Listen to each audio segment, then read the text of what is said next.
Very thankful for the existence and the writing of my friend Ann Coulter, and I get all kinds of hate mail when you're on the show. But I love the fact that you generate that. I also like the way you started this most recent column, and I don't often do this, but I'll read the first paragraph or the first line. As every contemporary school child knows, especially the ones reading the Howard Zinn book. The first Thanksgiving took place in 1621 when our pilgrim forefathers took a break from slaughtering indigenous peoples to invite them to dinner, infect them with smallpox, before embarking on their mission to fry the planet so the world would end on January 22nd, 2031. Copyright Alexandria Ocasio-Cortez. You managed to work not only Pocahontas, President Trump, and AOC into one column. You couldn't find any room in there for Hunter Biden and Joe Biden? No, I had to tell the truth about the Pilgrims and the Indians. I had gotten a question out at Berkeley last week by a polite liberal. There were a lot of liberals in the audience, but they were perfectly polite once the first heckler got tossed out anyway. This was basically the answer. I guess you ask about the indigenous peoples. And this was basically the answer I gave her, but I had forgotten the name of the world's foremost Indian scholar, this guy, Francis Parkman. I was guessing at it. I got it wrong. So that was part of the reason I kind of wanted to write it. She's probably out protesting global warming and won't read it, but it's there for the world to see. And I do recommend it to all of your listeners. This was sort of an odd, wealthy scion. He lived, I don't know, I guess in the 1830s. Loads of money, so he got to just travel and research and look at. He loved the forests. That's what he wanted to write about. That's how he got so into the Indians. And I read his Indian books a few years ago, and the first thing you notice is how thrilling and exciting they are compared to. I just noticed that as an aside in my column. I mean, you wonder why kids don't like to read today, because it's all about indigenous peoples and who's oppressing whom, and it's just such clunky language, like as if it was, translated from English to German by a computer and then back again. He's a beautiful writer, and what's striking about it, to me anyway, is while he tells the absolute truth, which is better than a lot of horror novels, about the warrior Indians, and a lot of them were really bloodthirsty, monstrous killers with crazy superstitions, digging up dead bodies and dancing with them, the tortures they put their captives through, and this was all, before the first pilgrims stepped off the Mayflower. You had the warrior tribes going against the more peaceful tribes who were farming and fishing. Those were the ones that the pilgrims had the first Thanksgiving with, and both of them had a lot to be thankful for.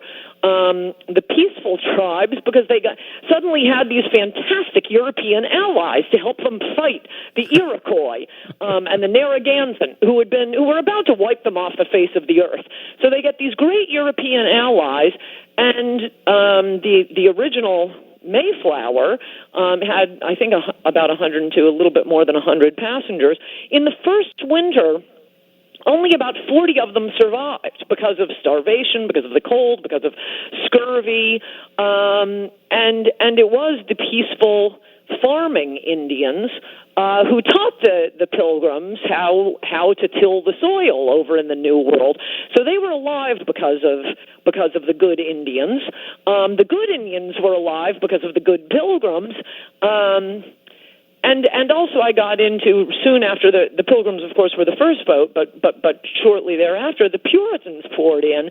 And I just thought it was interesting that this famous minister, I think it's John Eliot, it's definitely Eliot, the first book ever published in the Western Hemisphere was the Bible that he had translated into the Algonquins' native language. He started translating Christian sermons into the Indians' language.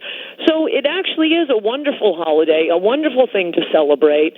You have the Indians and the bravery and honor. Oh, that's what I was going to say at the beginning about Parkman stories. Yes, you get the savagery, the truth, not, the PC history, but you also get just, stunning tales of the Indians' honor and intelligence and bravery, just stunning bravery. I gave a few examples of that in the column.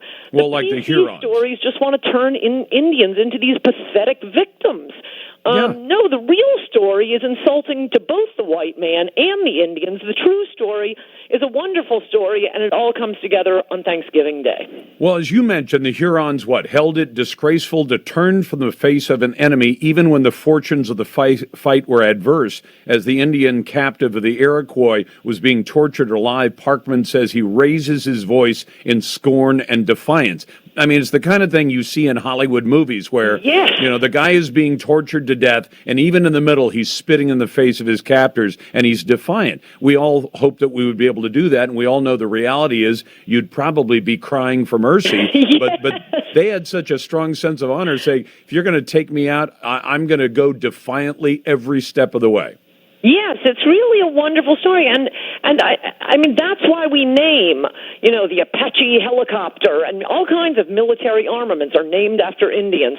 All kinds of sports teams are named after Indians. They're not going to call them, the New Canaan Wasps. You want something ferocious and brave. It's a tribute to the honor and bravery of the Indians.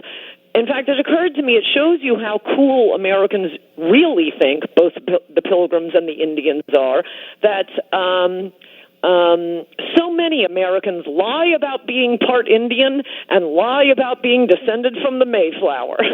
and as you point out, not just to get a sweet job at Harvard teaching one class for $400,000 a year as Elizabeth Warren did, but it really cheats kids.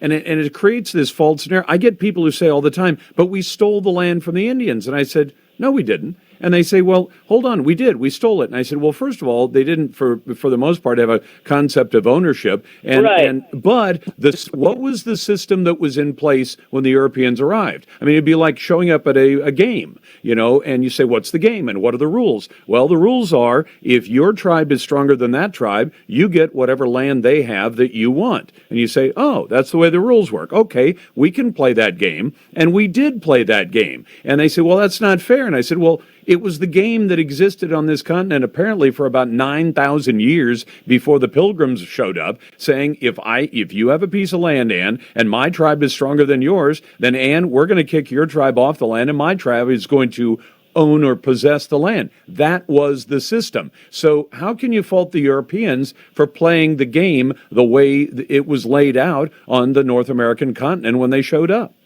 Right, and in with the warrior tribes, it was even, I would suggest, even worse than that. There wasn't really a concept of property ownership. There was with the peaceful tribes, mostly the Algonquin. I'm talking about the East Coast Indians. You had basically the same dichotomy through the West and the Plains. But the ones who were farming, well, then you need a concept of ownership. But the warrior Indians really sort of just camped out in the woods and would go on these rampages.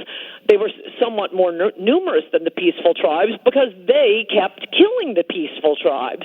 But yes, for those of you listening, look up Francis Parkman.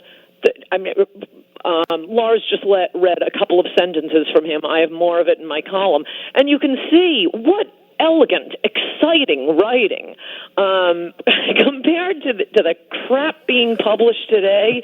About how Native Americans are kept out of our political process, or indigenous peoples, and that, of course, as the famous the apocryphal Washington Post headline, "Women and children suffer the most," right? Because everybody is getting screwed if they're not part of the white culture, but the women and children suffer the most. Read the column, read the books, and have a wonderful Thanksgiving with you and yours. Happy Thanksgiving to you too, Lars. Bye-bye. Happy Thanksgiving, Ann Coulter. It is a brilliant column. I'm putting it up on Facebook. I'm putting it up on my Twitter account, and your calls are welcome. Coming up, America's sprinting to the finish line with China in the race to 5G, but do we have a chance to actually compete, or are we going to get the silver medal in this case? You got the Larson Show.